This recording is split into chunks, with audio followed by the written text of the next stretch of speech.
the timeless past.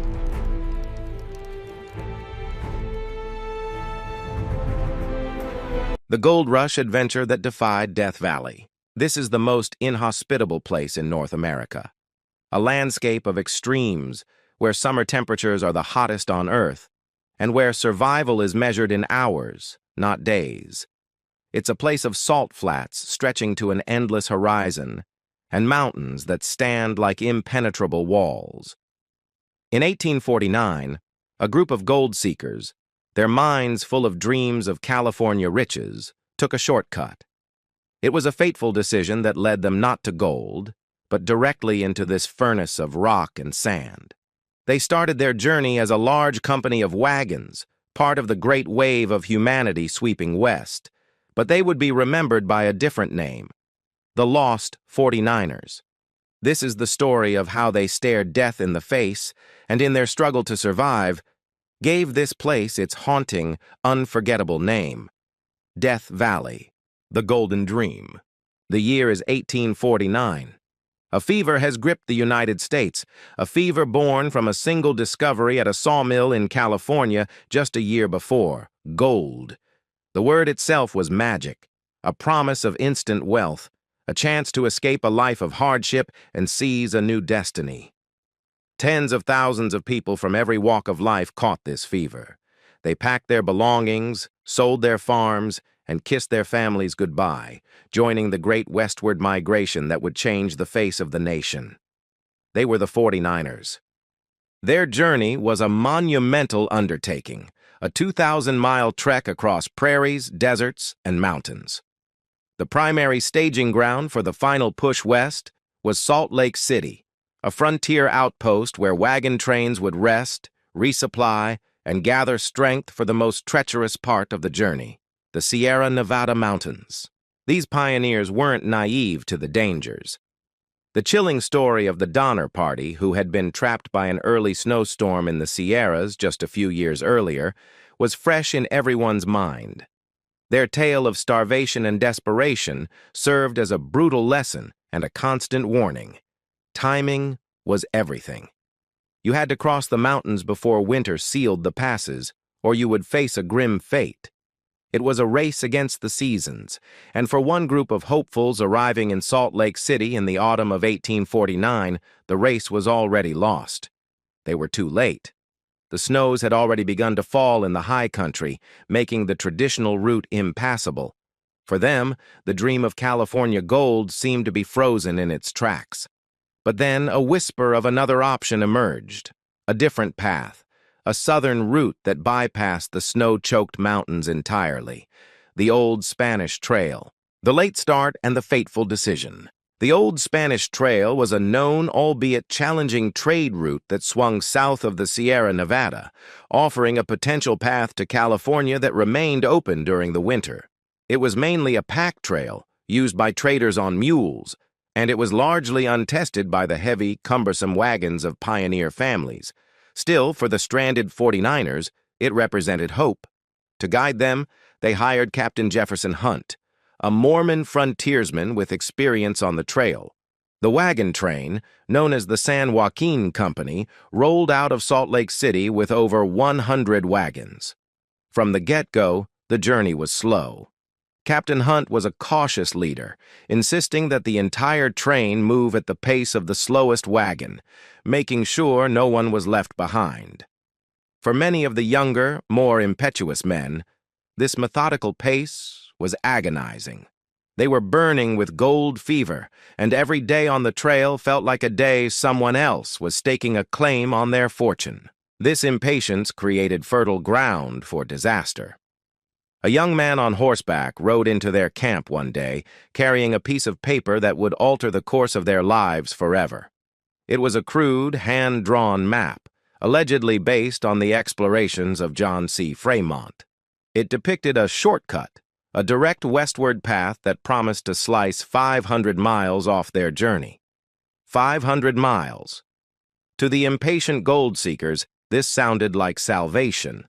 It was a chance to make up for lost time. Captain Hunt was skeptical. He knew the dangers of the uncharted wilderness and refused to follow a map he couldn't verify. He warned the others, pleading with them to stick to the known route, but the allure of the shortcut was too strong. A heated debate erupted, splitting the company.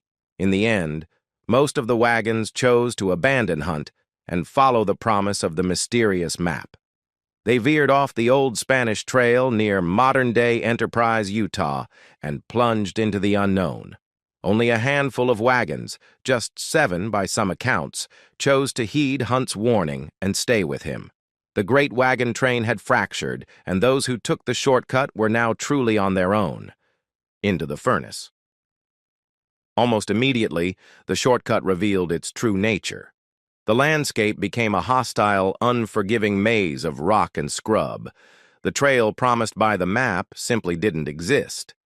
The pioneers found themselves confronted by a massive, gaping canyon at what is now the Utah-Nevada border. The sight was demoralizing. The easy path they had envisioned was a fantasy. Faced with this impassable barrier, many of the wagons lost their nerve and made the humbling decision to turn back and try to rejoin Captain Hunt's slower, safer party. But a core group, about 20 wagons, refused to give up. They were too invested, too stubborn, or maybe too proud to admit their mistake. They spent several agonizing days maneuvering their battered wagons around the canyon, a tedious and exhausting effort that only pushed them deeper into the desolate wilderness. They pressed on, traveling through areas we now know as Panaca, Nevada, and across a series of barren valleys and summits toward Groom Lake. With every mile, their situation grew more desperate. Water became scarce. The forage for their oxen, the engines of their journey, thinned out and disappeared. The animals grew weak, their ribs showing through their hides. The pioneers themselves were weary, their initial optimism curdling into a knot of fear and regret. The shortcut wasn't saving them time, it was draining their resources and their hope. They were no longer following a path to California. They were lost in a vast, arid wasteland with no clear way forward and no easy way back. The dream of gold was fading, replaced by the primal, urgent need for simple survival. The groups divide. The unity of the remaining pioneers shattered under the immense pressure. At Groom Lake, another bitter dispute broke out over which direction to go. The group, once bound by a common goal, now splintered into smaller, desperate factions, each believing they knew the best way to survive. One major group, which included the Bennett and Arcan families, argued for heading south. In the distance, they could see a snow-capped mountain, Mount Charleston, and they figured that where there was snow, there must be water. It was a logical, if desperate, gamble. Another faction, a band of young, single men who called themselves the Jayhawkers, insisted on continuing west. They were a boisterous group from Illinois, filled with a youthful confidence that hadn't been entirely sandblasted away by the desert. They believed California lay just over the next mountain range and discouraged families from following them, believing they would only slow the pace. Despite this, the family of Reverend James Breyer, his wife Juliet, and their 3 young children refused to be left behind and doggedly followed the Jayhawkers. The 2 main groups, the Bennett-Arcan Party and the Jayhawkers, went their separate ways, each now a smaller, more vulnerable island in a sea of desolation. Yet their diverging paths were destined to lead them to the same dreadful place. As both parties struggled onward, on the verge of dying from thirst, an unexpected snowstorm swept through the region. It was a miracle. The snow provided them with life-saving water, giving them just enough strength to continue their journey. And that journey led them, stumbling and exhausted, into a long, deep, and terrifyingly barren valley. On Christmas Eve of 1849, they arrived near what is now called Furnace Creek. They had been wandering in the desert for nearly 2 months since leaving the old Spanish trail.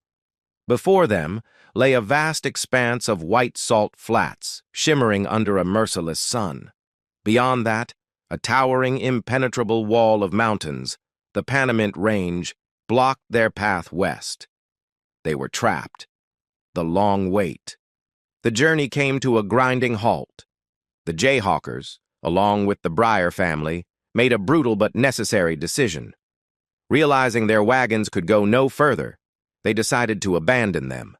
They slaughtered their remaining weakened oxen, using the wood from their wagons, the very vessels of their dreams, to cook the meat and make jerky.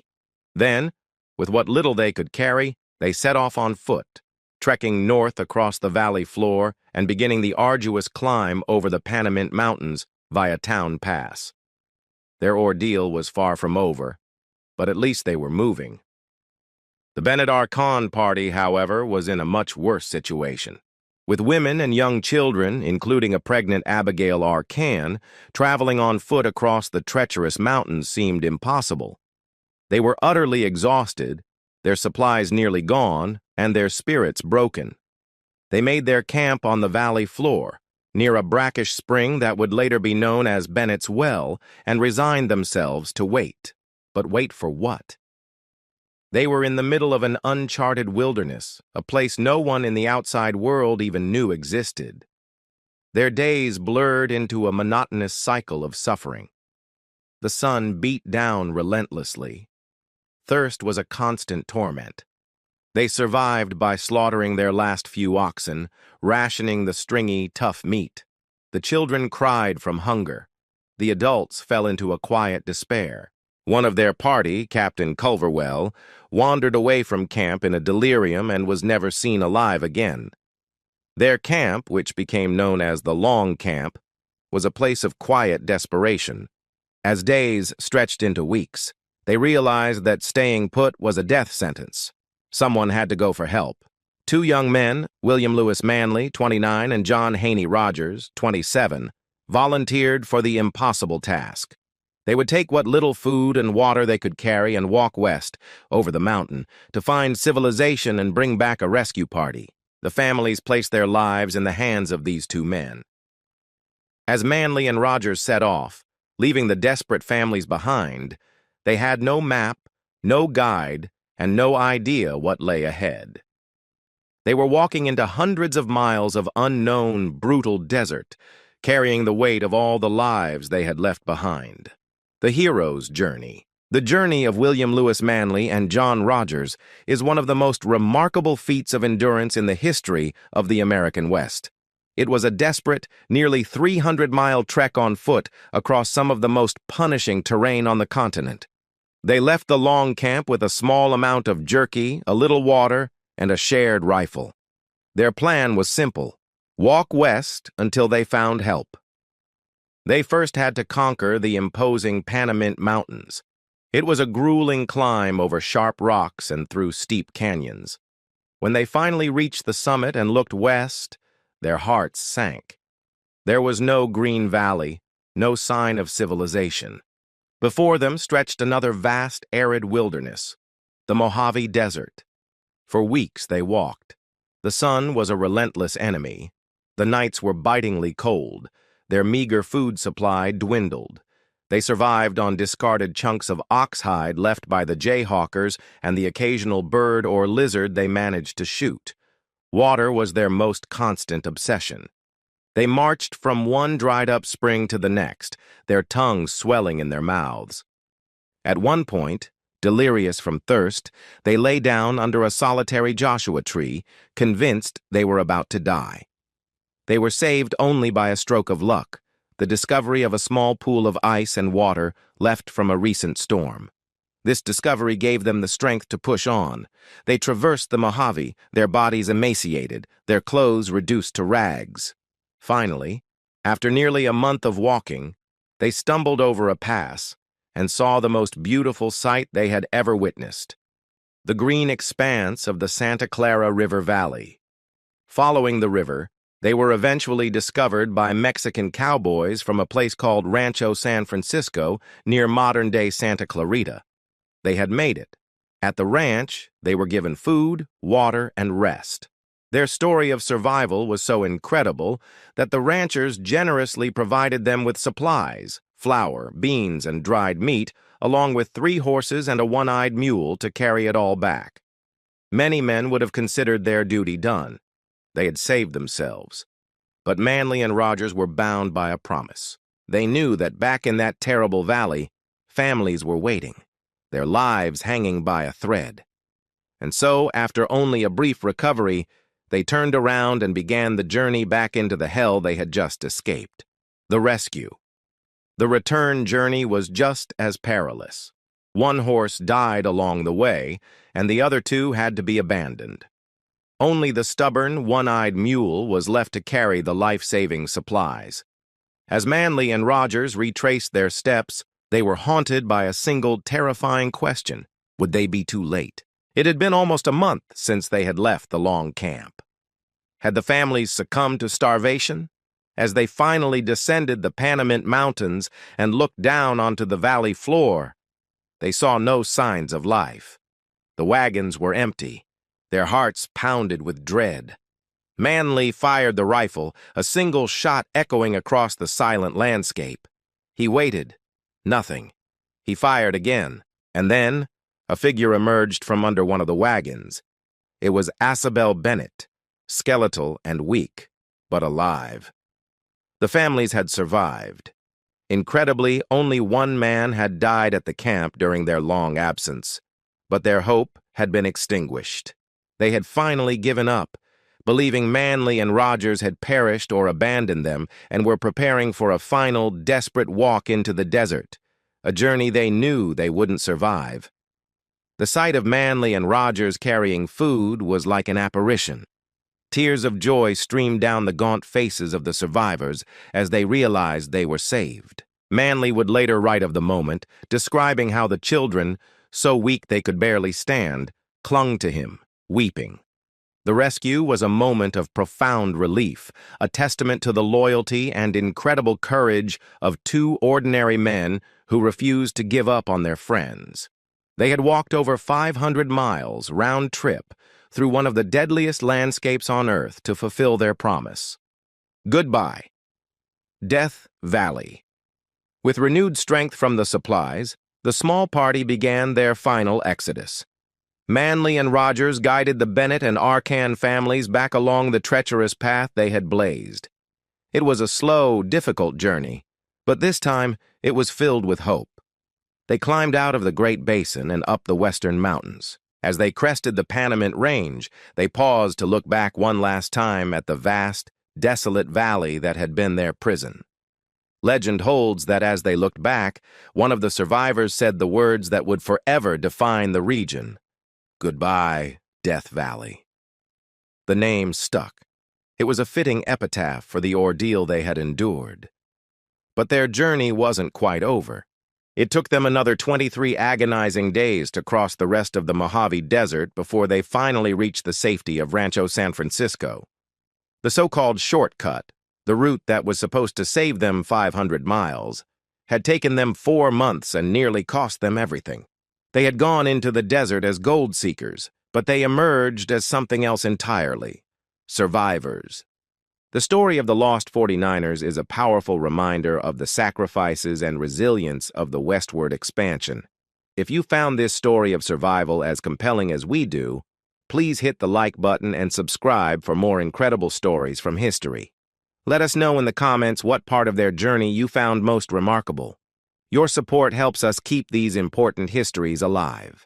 The Lost 49ers eventually made their way to the California gold fields, but their experience in the desert had profoundly changed them. They had looked into the abyss and survived. William Lewis Manley, the hero of the ordeal, would later write a detailed memoir of their journey, titled Death Valley in '49, which remains the most important first-hand account of the event and has ensured their story was never forgotten. The Jayhawkers, who had taken a different route out of the valley, also suffered immensely, but most eventually reached safety, holding reunions for decades to commemorate their shared trial. The legacy of these pioneers is not one of gold, but of endurance. They didn't find riches in the valley, but they did give it its name. They inadvertently became the first American pioneers to document the extreme environment of the region, their harrowing tale serving as a stark warning to future travelers. Their story is etched into the landscape itself, with places like Manley Beacon and Bennett's Well commemorating their presence. The gold rush was a story of dreams, but the tale of the lost 49ers is a story of what happens when those dreams collide with the brutal reality of the American West. It's a testament to the fact that sometimes the greatest treasure isn't gold, but life itself.